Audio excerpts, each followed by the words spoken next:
가톨릭교회의 새 교황 레오 14세가 선출되었습니다.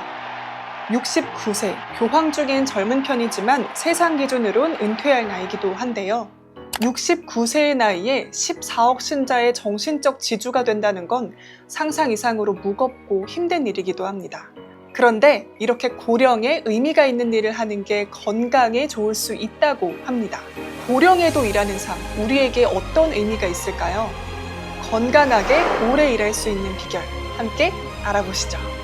최근에 우리 교황님뿐만 아니라 연세 드셔서도 사회적인 역할들, 꼭 일이 아니더라도 그런 분들이 정말 많아지신 것 같습니다.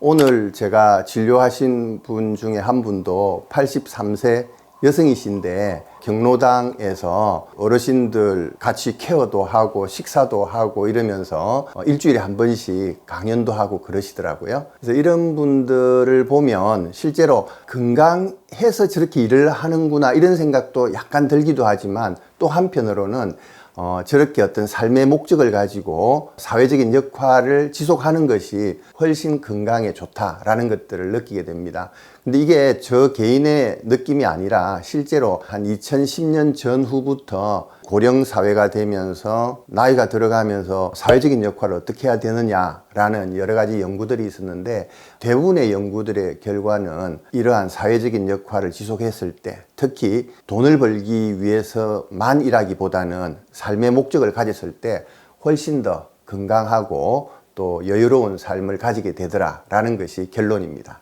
그래서 최근 들어서는 교황님 나이라면 충분히 삶의 목적을 가지고 일을 할 수 있도록 저희들은 추천드리고 또 그러한 건강을 만들어 드리려고 노력하는 것이 저희들의 역할인 것 같습니다. 2010년에 이제 러시 대학이라는 곳에서 삶의 목적이 있느냐 없느냐 이런 것들을 이제 설문으로 보는 경우들이 있습니다. 그래서 이런 지수들이 높으면 높을수록 인지기능 저하, 우리 소위 이제 치매라고 이야기하는데 치매 발생률이 절반으로 떨어졌다라는 결과들이 나와 있고요. 인지기능뿐만 아니라 신체적인 건강 상태까지도 더 좋고 추후에 평균 수명도 더 길어진다라는 보고들이 있습니다. 정년 이후에 고령화가 진행된 이후에도 사회적인 역할이나 일을 계속하기 위해서 신체적인 건강은 어떻게 보면 이제 절대적으로 필요한 상황입니다. 그래서 우리가 보통 필요한 걸 한 두 가지 정도로 구분을 해서 이야기하는데 첫 번째가 건강을 잘 지키기 위한 기본적인 생활 습관을 잘 가지는 겁니다. 이제 대표적인 예가 우리가 수면을 항상 규칙적으로 일정 시간 이상을 갖도록 하는 것, 그 다음에 건강한 식사를 가지도록 하는 것, 그리고 마지막으로 세 번째로 신체적인 어떤 역할들, 그러니까 운동을 지속하는 것, 이 세 가지를 꾸준히 해서 건강을 잘 유지하는 것이 첫 번째이고요. 두 번째로 그럼에도 불구하고 나이가 들면 특히 이제 우리가 갱년기라고 하잖아요. 그 이유가 지나면 신체적인 기능이 조금씩 떨어지는 걸 느낄 수 있거든요. 정년 이후 나이가 들어서의 사회적인 역할이나 일을 위해서는 조금 시간적인 조정을 그 사람의 건강 상태에 따라서 조정할 필요가 있습니다. 예를 들어서 오늘 그 라인 댄스를 가르친다고 하는 제 환자분의 경우도 보면 과거에는 매일 일을 했다 그러면 지금 일주일에 한 번씩 이렇게 댄스를 가르친다고 하시더라고요. 그런 것처럼 내 상황에 따라서, 왜냐면 나이가 들면 일 외에도 뭐 손자도 만나야 되고 다른 여러 가지 역할들이 있으니까 내 건강 상태, 나의 상태에 맞게끔 시간이나 이런 부분들을 배분하는 거죠. 그 조건에는 나의 건강 상태도 있습니다.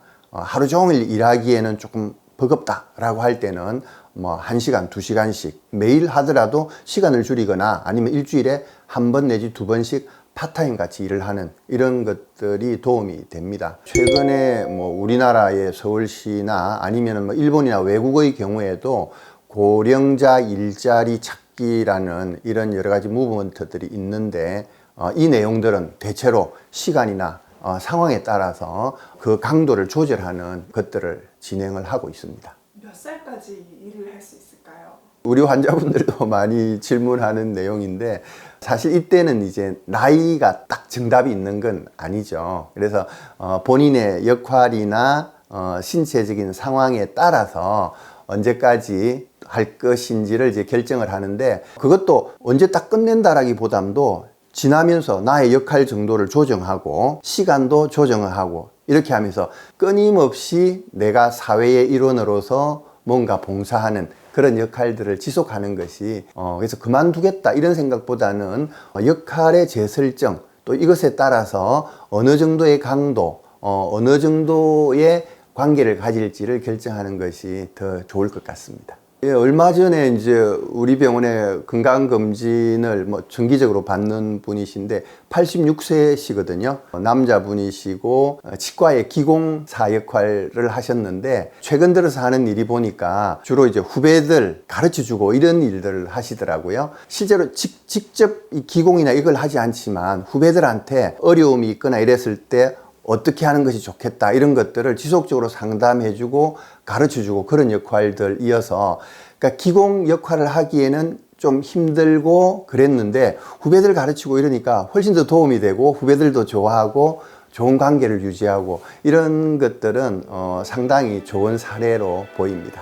그래서 조금 우려되는 상황은 우리나라가 얼마 전에도 나왔지만 OECD 평균에 비해서 고령자들이 일을 하는 시간 정도가 더 깁니다. 그런데 그 내용이 좋지는 않아요. 그러니까 일의 질이나 아니면 보상 정도가 OECD 평균보다 오히려 낮은 걸로 되어 있어서 우리나라 고령자들이 아직까지는 조금 질이 낮은 일을 하고 있고, 그 말은 내가 먹고 살기 위해서 일을 하는 이런 일들이 아직까지 많다라고 볼 수 있습니다. 건강을 잘 유지해서 건강하게 나의 자부심을 가지면서 사회적인 역할을 담당할 수 있도록 하는 것은 아주 긍정적인데, 이걸 위해서는 조금 더 사회도 고령자들이 사회적인 역할을 할 수 있도록 지원해주고 제도화시키는 것들이 필요할 것으로 보입니다. 나이가 들었어도 일을 할 수 있는 건 사실은 축복이죠. 아주 쉬운 것은 아닙니다. 그러기 위해서 우리가 우리의 건강을 잘 유지를 해야 되지만, 건강 유지하고 어떤 사회적인 역할을 지속적으로 했을 때 나의 부차적인 행복과 건강이 따라온다는 사실을 명심하시고 사회적인 역할 지속할 수 있도록 노력하시면 좋을 것 같습니다. 근데 그 교황님 스케줄을 보면 굉장히 살인적이더라고요. 이렇게 과로하는 거는 노년기에는 좀 좋지는 않겠죠?